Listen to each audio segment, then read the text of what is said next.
Welcome to Beyond Just Business, the podcast for those who want more. More clarity, more direction, and potentially more meaning. We explore the thinking behind success, the habits that shape performance, and the questions that go deeper than profit margins. If you're ready to challenge the obvious and rethink the way life and business work, you are absolutely in the right place. Welcome back to another episode of Beyond Just Business. I can't believe we're on season 2. I think we're eight episodes in at this stage for anyone who's listening to this one. I thought it was season 5 at this stage. Oh no, welcome back to season 11 of Lost and Just Business and Traders. I don't know what we're talking about this time. No, but thank you very much for listening in. I think today I have one word that I'm going to put to Paul, and I think we're going to get a lot of crossover with it, but that word is belonging. So when I say belonging, I want you to give me one sentence on what you think that means. And that is not necessarily personal or business, but imagine if I said to you, what comes to mind when I say belonging? There's a word that I'm trying to get at the tip of my tongue, and it's not coming. Belonging. God, this could be a long episode. Just me pausing. I'll put the countdown clock on. Okay, 3, 2, 1. Peer group. That's what it means. Peer group. So being part of a group that are, that you just feel at home. That's just one sentence. No, it is. Yeah, it's funny because when we were talking about the word, when I saw belonging, there's a whole plethora of things flash before my eyes. And it sounds funny. The group of people who go for a cycle in the morning or the afternoon or on Saturdays, we've all been stuck behind them. If people like to cycle, that's great. Good for you. But get off the road.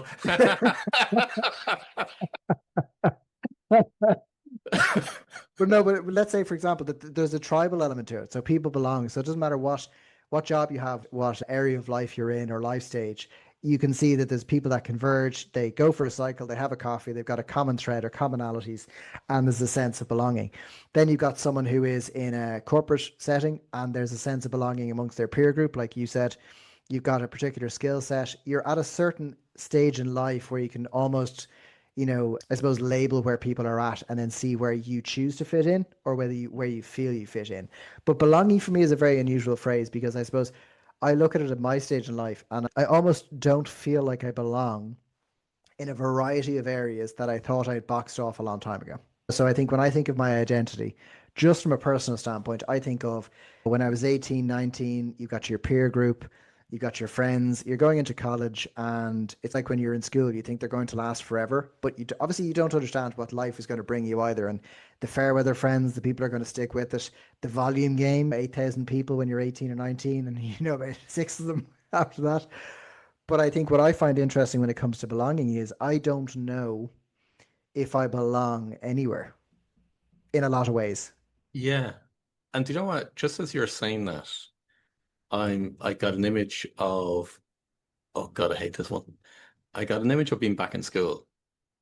And you know the way you're told in PE class to break up into groups of 2 or 3 or 4, whatever it might be, and so on. And 2 captains are chosen, and the captain have to pick the people that they want to have on their team. Oh, don't do this to me. I was always the last to be picked.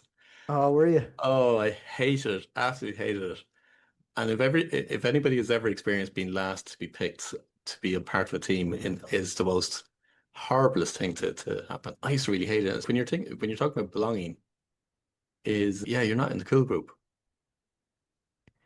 Now, yeah, but that this is the other side of it, and this is where I challenge that concept of cool. And I think the things you aspire to when you're younger. So I think I can remember very visceral memories of when I was younger of things like that. You're last to be picked, that feeling of an awkward interaction. You're introduced to a girl and she doesn't like you, or you don't know what you're doing, or whatever it is, you try and be cool and it doesn't work. We've all watched the movies where you buy something because you think it's going to make you look even cooler and you're not that person. It doesn't play out, whatever. Jen still went for you though. She did. The check cleared, Paul. The check cleared. I bought her for 11 camels and a pack of cigarettes, would you believe? They were the days. Shout out tomorrow, bro. But not really. But I think I think one of the interesting things, and this is the stuff people don't tell you when you're in school, is The people who are cool are you perceive to be cool. And this is nothing against anyone that I was in school with. I actually think we all have our own individual lens and we're looking out, we're doing our thing. And I think we're blissfully unaware of a lot of things in a lot of ways. And neither's right and neither's wrong. But I think, and I give a personal example that today I was at a funeral of someone and I met a couple of people that are in the friend group. Mm. It was known that I was related or anything. I was just going to support the person. But there was outlier friends that I would have been close with a number of years ago, but I've changed. So I think when I look at belonging now, I no longer belong. So when I was there meeting them, I got an extremely wet fish handshake from one of them and couldn't make eye contact with me. And I think when I look at belonging, me choosing to give up drinking 4 years ago, I now no longer belong in what they associate with me. So there, I suppose for anyone listening to this, I think the part of belonging, this, and I'm actually trying to put another spin on that, which Mm. is there's a beauty or an amazing thing that happens, I think, when you lean into the fact that you don't know all the things you don't know, but that your original concept of what you felt belonging and winning was is actually is wrong. Yeah, you is, agreed. is Yeah. ru- in a lot of ways. So, like I look at it now, my metric of success when I was younger, my metric of belonging was 200 people at my 21st birthday party, Mm. loads of people going. It's great to be able to bring people, whatever else. And then I cut to that, and it was a challenging moment. I'm giving people a personal insight today, but I was a handshake with someone, and I really felt in the moment let down because I felt to myself, oh man, I don't belong in your on your shelf Mm. anymore because of this decision I made a number of years ago. And I suppose this is where I'm leaning into my failings or my lesson, which is my expectation of those people was that they would look at me in a certain way and say, great, but he's still Andrew. But they didn't. Because maybe they're more reflecting on themselves and they're judging themselves as opposed to judging you. Yeah. But I think that's what was interesting was, and that was said to me by someone. And what was interesting was that, and I suppose that's why when we say about belonging, I think it's a very interesting, it's something very recent that happened Yeah. to me. But I think also by virtue of life, we have this concept that belonging is this absolutely perfect thing that you are categorized, it happens, and then that's you set for life. Yeah, which Belonging is always changing. it is, yeah. Because we're all changing, we're always evolving, we're always growing. Some aren't. So we're stunted. But when you look at belonging from a business point of view, I think there's also people in the business community that if you are an SME, if you're a solopreneur, and I think one of the great things about this economy we're in now is AI has enabled people. I know AI sounds like such a buzzword. I know it is, and it's lost all meaning in some ways, but it's still in its infancy. Yeah, But I think the concept of what AI is, it gives people an opportunity or a leg up or the tools to be able to start a business, keep a business going, and outsource a lot of the things they couldn't do before. So whether that be creating a website for next to nothing or whatever it may be. But I think belonging is also categorized in society as well. So if you're a solopreneur, you don't have a Christmas party to be able to go to, so you naturally lean into other solopreneurs. When you're in a corporate, your corporate environment is who you're around, your peer group, how you can excel through the ladder, how they support you, vice versa, and that kind of value exchange. But I think belonging is one of those things that we probably have in everything we do. If you've got kids and you're going to a certain school, you belong to a certain category of people. If you're, and it's a fascinating word. and I wonder, do we ever look at it through that lens? I don't think, like, if, I don't know, if you have, I'm keenly aware of how people speak and what they don't say. And what I find is interesting now, and especially when I'm interacting with people, listen more. I try to listen more than I talk. And even an event I was at recently, that the conversation was all around schools Right. and fascinated me because it wasn't about girls' schools. It was all about boys' schools. And I come from a family of boys. Mm. I would have had an idea where I would have sent my kids maybe if I had boys. I have Mm. girls, all bets are off. I was like, I haven't a clue. Yeah. And when I was in this conversation listening, I was like, there's a good few around, and it was all around what that meant pedigree wise, Yeah. skiing, all these other things that play a Yeah. role. And again, not bashing that, but it Yeah. was fascinating when I was listening. I was kind of going, that's belonging in that sense. But if I was to come into a conversation, go, lads, I just want to stop everyone and say, you're now talking about where you think you belong. I kind of go, no, I'm only talking about education. I'm talking about social group. I'm talking about peers. I'm kind of going, this is the same thing. But isn't it amazing that conversation? Just take that conversation in itself. Why they're thinking of particular schools, and we don't have to name them, but why they're thinking of particular schools, because they're actually mapping out the future for their kids. Yeah. So they think because, okay, to go to a particular school, they'll get into a particular type of group, and from that group, they'll progress into a particular type of career or a particular level of career if people want to use levels and so on. But in effect, what they're doing is they're trying to map out the life for the child Yeah. without actually allowing the child to explore what's actually good for them. Yes, and I think you're going to hear an argument from people when you say that, which is my child doesn't know what they want yet. So I'm going to try and give them a head. Now, To an the head extent, start, but then coming from like I went to a private school, very grateful, everything else.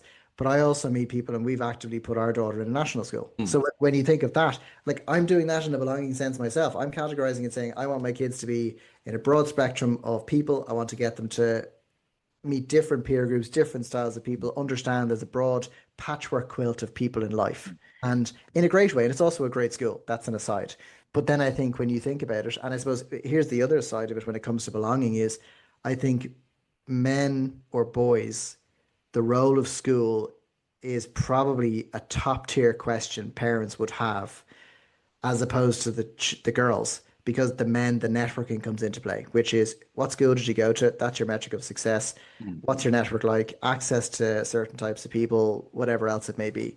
hmm. But the flawed element to that is that you're assuming that your child is going to perfectly fall into whatever plans you particularly Yeah, have. because you'll typically find that from they're either a business owner or they're in a profession of some sorts, Yeah, as opposed to a trade. yeah, So that automatically is assuming that they're going to follow a particular career. yeah, And an individual's beliefs will say, because you'll get people that will believe in private schools and say, no, that's the best route to take as opposed to public schools or national yeah, schools, yeah, and vice versa. It's the exact same argument I hear from nurses that are in a private hospital and nurses that are in a public hospital. They'll say, if you're in a public hospital, you're going to get better care in a public hospital than you in a private hospital. It's their beliefs that are actually projecting that, yeah. as opposed to, yeah, but is that real? What? Show me the difference. Show me the evidence. But so yeah, I hear what you're saying. I know we're going away from belonging. I hear what you're saying in terms of, yeah, but the kids don't know what they want. Mm, They'll do. They'll actually show, if you're observant enough, you'll actually observe what it is that they're interested in and be able to develop a career from that aspect. And that's from a very young age. So that will actually, you don't, they don't have to be, there's not this magic number that they have to get to age 25 and realize, oh, that's what I want to do in life. No, it starts at a very young age. Sure, there's most adults in their 40s and 50s don't even know what they want to do in life, and they're still questioning that question. oh, listen, this is a prime.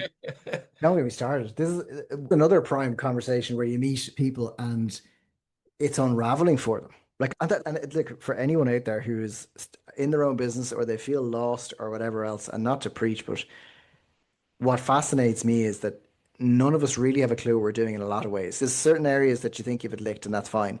But I am absolutely seeing my age group where they made a decision 10 to 15 years ago, Hmm. thinking that's what they were supposed to do, and they've held on for dear life. And now they're at the stage where whether it's a marriage, whether it's their health, whether it's whatever else, it is now like someone has chucked that ball of twine down the stairs or the but whatever, and it's whatever the phrase is, I don't so whatever the thing is, it's you chucking it. It's unraveling, people. It's unraveling.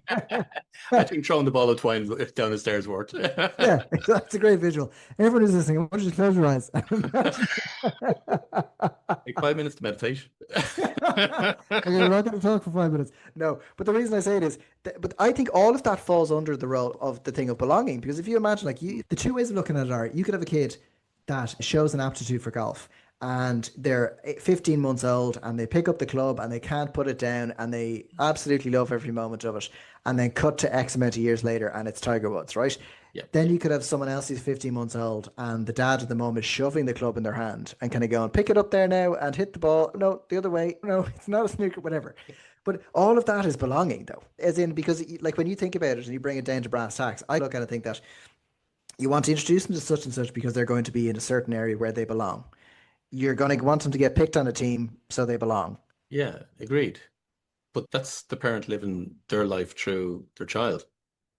Yeah, no, but that's what I'm saying then is let's say that bit. And then you have the contrast of that, which is someone who says, I'm gonna let them decide.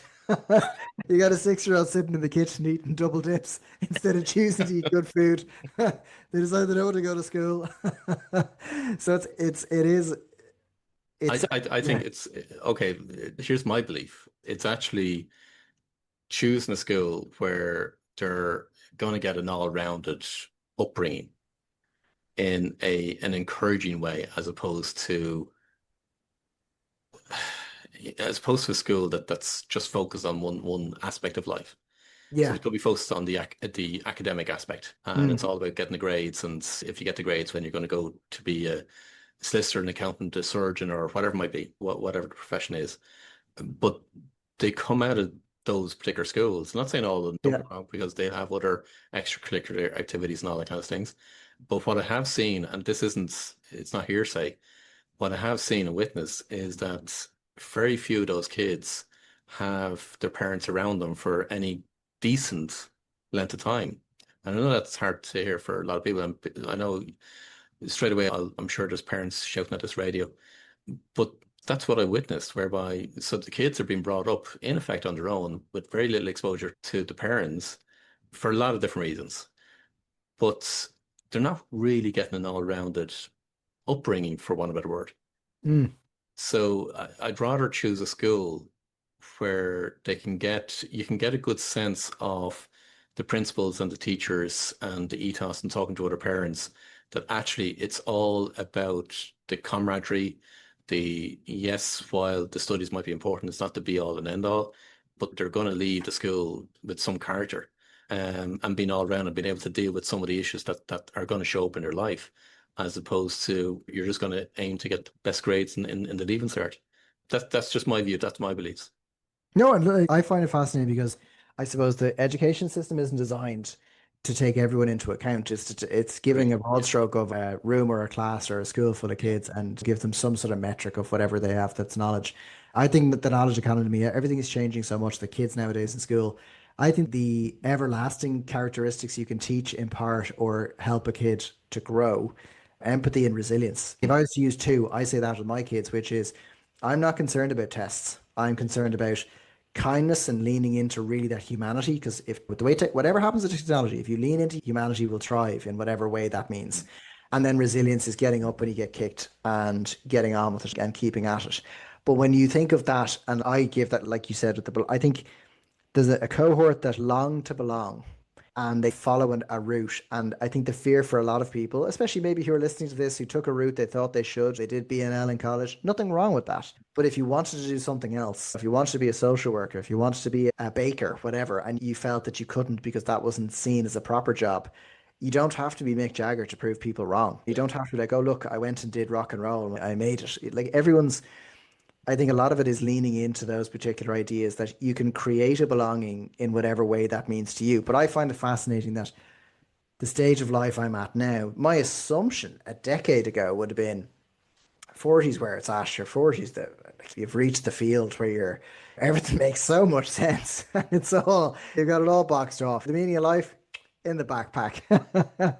Success, sure, that's a given. It's in the back. It's in the bag. But I also think that the element, and I lean into my own personal discovery of that, is that the belonging is actually knowing that you don't need someone's permission to belong. So you don't have to be a member of a club for someone to say it's okay to be you. And I think when people are listening to this, if they want to carve out their own little piece of a business to make something unique, there's people out there that make funeral cards and that's all they do and they make money. There's people that make socks with encouraging phrases on them and they make Yeah. money. It doesn't matter. And I think for me that the cusp of the belonging, maybe it's some sort of an epidemic, because I think a lot of people spend their lives wishing they belonged somewhere and they forego who they are for belonging, as in being this person. So let's say me going from events, me not drinking now. If I was at an event 10 years ago and I wasn't drinking, it was because I was pregnant or because I was on antibiotics and the night couldn't go fast enough. And I would have looked for excuses to, are you sure we need the car? Do we need the car? Are you sure? You Jesus, know, technology is really advanced if you're able to get pregnant. yeah, I know. Yeah, it's a phenomenal thing. But I think they're the only two acceptable excuses when you weren't drinking. Is, are you having a baby? Are you on antibiotics? But the Yeah. reason I say that is, like, if someone had the wherewithal and they asked me, like, I've had a couple of people ask me out, they go, do you want to go for dinner or whatever else? Blink of an eye on there. I'm more than happy. The conversation is great because I'm leaning into the curiosity of it all. But I think I've created my own version of what belonging is, which is that reciprocity of I'm coming here, I'm not judging you for whatever it is you've got going on. If I have to be a certain way for you to then let me be a part of this, then I'm okay. Thanks a million. So I think there's still an element of we want to we want to belong to a particular peer group. So even Mm, if there may not be a group that exists that's in line with your values, your beliefs, your philosophy of life, and so on, yeah, indirectly you're actually creating that by bringing people around you that are similar in terms of their thinking, their philosophy, their values, and their beliefs. So some people I think will create it, which you're doing. I think as human beings, I think we do actually still seek out to have a community of people that we want to belong to. And that might be, yeah, the group down the golf club. It could be where I was part of the group, which was the Professional Speaking Association. That was a peer group in a lot of respects. No longer part of it, but it was still a peer group that you felt, okay, you're a professional speaker, you belong to that group. yeah. So I think there is that human need within ourselves that we want to be part of, let's just call it a community. Now, whether we want to belong to it, and that may be one term, but I think we want to be around people that are aligned with our own interests and our own philosophy. And again, that could be the football club, it could be the golf club, it could be any particular club. If you're to put me into a golf club, I would feel completely out of it Mm, because I don't enjoy the game. Never really enjoyed the game. I did try it, did play it, but never really enjoyed it. So it's not my gig. So I wouldn't feel comfortable there. And I'm not going to be anywhere that I don't feel comfortable in. And that's not to say that I don't do things to stretch myself. I absolutely do. But if I'm not going to enjoy it, there's literally no point in me being there. I choose not to be. So I think when it comes to belong, I'm just putting it out there as regards, is that a human nature thing that we want to be part of a community? oh We want yeah. to belong to a community. People are tribal, and I think that's what's fascinating is when you think of how, especially nowadays, you'll have someone who'll have a concept or an idea. And it takes quite a bit of bravery to have a conversation and be yourself and be unapologetically yourself. And it doesn't have to be that someone likes it, dislikes it, or anything in between. But I do think as a society, we all like to be wanted for a start. We all Yeah. like to have approval. And when someone brings you into that, like these are all subsets of tribes. So if you go sailing and people like you to go sailing, that's a tribe. Same with golf, same with whatever. And it doesn't matter what it is. And I can understand, like in Ireland, especially with drinking, is that there is that you're all together. It's a collaborative effort. It's a social setting. It's also a social lubricant. So it gets you to be, especially men, it gets you more loose in sharing ideas. And Mm. we're not exactly the most open of the species in how we talk. So I think the challenge for people when you think of the word belonging is, and it's like you said, it's not about not stretching yourself. I'm all for growth and discomfort and doing things that challenge you. Yeah. But I would be trying to maybe speak to someone who's listening to this that is constantly doing something that they just don't want to be doing. And I think that's it. It's more, I know someone that if they could work on a boat and make a living out of it, they'd absolutely, it's what they're born to do. They absolutely love it. They thrive on it. They're a wonderful way. They have a great way of teaching it. And if they had a chance to monetize it, I think they would. Then there's other people who are dreading the day coming around where they have to go and do whatever because everyone tells them that's what you're meant to do. Like I remember cycling when I was younger, I used to do long cycles or whatever else. I hated every minute of it. Like I didn't get zen, I didn't get whatever. And then I thought I used to get that from running on my own. And then I was like, I really enjoy running on my own. So Yeah. then you're at odds with what people think you should do. But I think belonging is one of those things that if someone is exploring how they want to belong, maybe it's a case of looking at the motivations, like looking at why is it I want to be a part of this group? If it is cycling, if Yeah. it's networking, if it's a business peer group. And also, I think this from our previous conversation with the likes of intuition, leaning into what something is telling you about why you shouldn't be doing something. If something is not right, or you're in a group where people are doing something that doesn't align with what you want, there's respectful differences, as in Yeah. unique thoughts and opinions. And then there's just something that just doesn't sit with you. And I think there's a lot of people out there who are constantly attending events, whatever it may be, and it's not really what they actually want, but they're afraid of being cast aside. Yeah. But yeah, like I just can't comprehend doing that. I just can't. And what I mean by so going to be going to events and be part of a group that you're not enjoying, that would actually go against my grain. Yeah, but I also think there's the other side when we think of people being alone. I think if I was to wager, I would say there's a lot of people that if you put them in a room on their own and ask them just to be, not that's I don't know prompts. Like one might meditate, one might go to sleep, one might write a journal, and one might stare at the wall. But I think there's a lot of people that wouldn't be able to do it because they've always had this natural way of falling into doing something with someone else or with other people because that's what they've always done. And I'm not bashing groups either. Yeah, Like this no, isn't no, me no. saying that everyone, no Yeah, man's an island. but if they're doing it from an ends to a means, meaning that okay, they're being part of a group because they think they're going to get business out of it, or it's from a networking perspective. Yeah. Actually, I'd probably argue that you could probably be part of another group that you would actually enjoy and be passionate about the activity and being whatever the group is focus is, without it being primarily a networking group. Be part of that group and you probably get more business out of it because you're doing actually something that you really enjoy doing. You want to be more involved in because you actually enjoy doing it, as opposed to going to a group that you're forcing yourself off the couch in order to actually go to.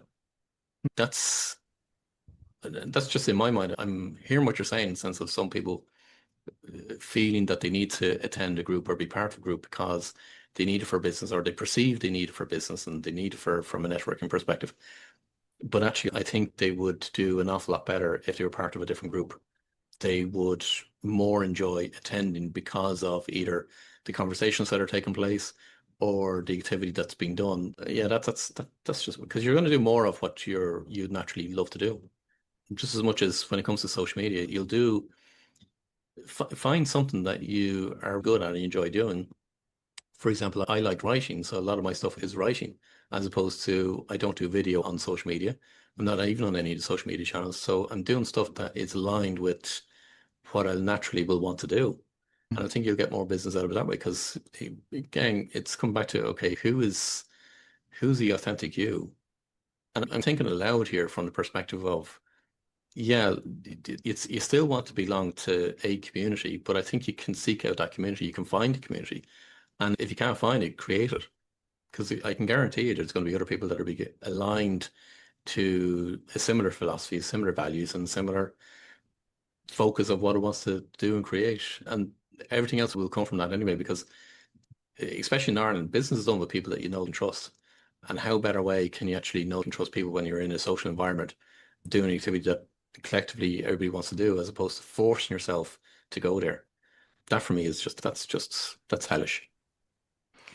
You know what I think on that note, what really is fascinating, that was really what at the end where you said if you can't find one, create one. So anyone who's listening to this now, and again, this is not bashing groups. That I think it's like when we talk about corporate, none of this is neither good nor bad. I think maybe it's just that you want people to lean into who they authentically are and then meet people where you want to meet them as well, in a way you want to meet them rather than passively joining whatever it may be that may or may not align with what it is you want from life. Life is too bloody short. And I think this folds on from our previous conversation of season two, which is leaning into all of these things that make you unique and authentic to yourself.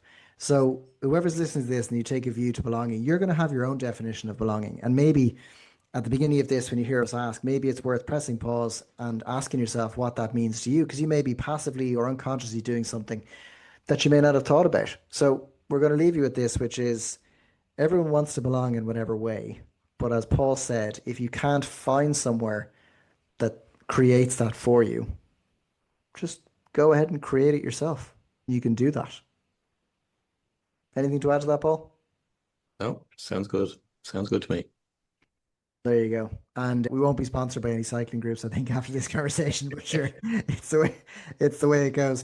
Anyway, thank you very much for that, Paul. And anyone else who's listening to this, if you have any topics you want covered or discussed, or any issues that you'd like us to work through as well on our calls or on our podcast in confidence, feel free to email hello@beyondjustbusiness.com or email or contact myself and Paul separately. Again, absolutely in confidence. It can be anonymous. We're more than welcome to discuss it. And I think the goal behind these conversations is for you, the listener, to learn a little bit more about yourself, learn more about your potential, and realize that there is so much more out there beyond just business.